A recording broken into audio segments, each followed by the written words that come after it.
Hi, I'm Max, and this is my mixed journey presentation on the 1975 classic movie, The Taxi Driver, by Martin Charles Scorsese, starring Robert De Niro.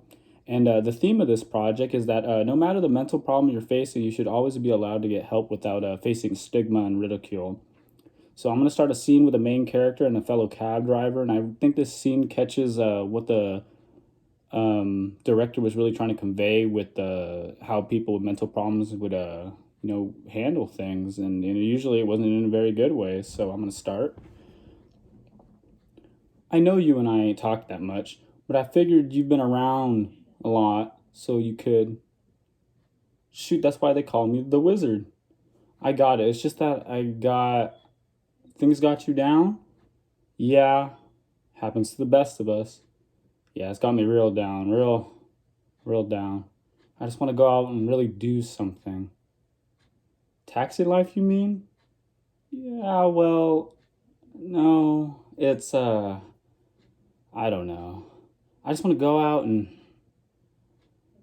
I really want to just got some bad ideas in my head. I just look at it this way. A man takes a job, you know? And that job, I mean like that mm, that becomes what he is.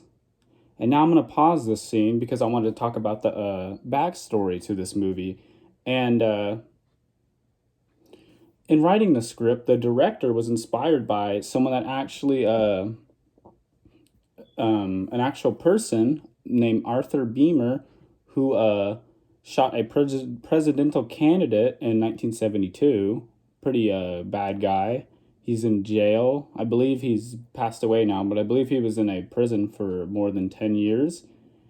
And he based the main character actually, the director based the main character actually on himself. So it was really interesting. He used himself as inspiration, and he related his experiences with living in New York City and battling chronic insomnia. So he really had a go with it with mental issues and stuff, especially living in the 1975 New York wasn't the best time for that city. So you can really think about what kind of the stuff he had to deal with. So now I'm going to continue the scene that I was working with, and you'll get to see more on how he tried to convey the emotions that people like that with those problems that had to deal with, what they really, they're also high strung.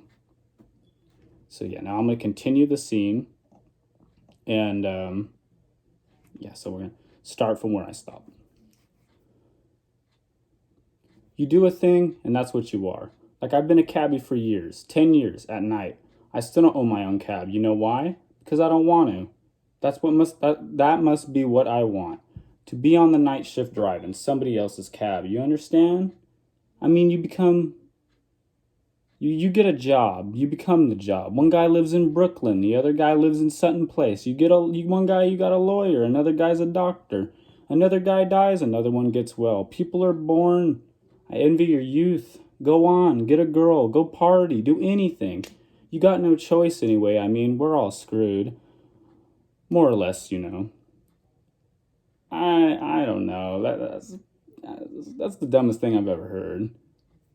So yeah, so that scene you really get to experience, like, you can see that he's asking for help, and that like a lot of people in the back then, they just really wouldn't understand what the problem was or even how to fix it. So that was really scary. That a lot of people back in those days had those type of mental problems and just didn't know what to do, and had to deal with the other, like, being people in spite and being ridiculed and stigmas and people not believing that the actual problem was happening. So it's really interesting that how far we've come as a society from back then to today, and how we've grown to really take care of these issues, and some disabilities, mental problems, all kinds of different diseases. And we've really grown a long way to fixing these and helping with these and rehabilitating, instead of all the stigma and the just all the ugliness and horribleness. And it's really interesting to see our own culture grow. But now I'm going to get more into the backstory of the director. because he wrote this movie during a really trying time for himself, and a lot of the parts of the movie are really deeply tied to him and the things he experienced and had to deal with, and how he tried to help himself, how he tried to deal with his insomnia and other mental issues he had. And so now I'm going to start the backstory. Following a divorce and a breakup with a live-in girlfriend, he spent a few years living in his car after visiting a hospital for a stomach ulcer. The director wrote the screenplay for Taxi Driver in under a fortnight, which I believe is just a one night.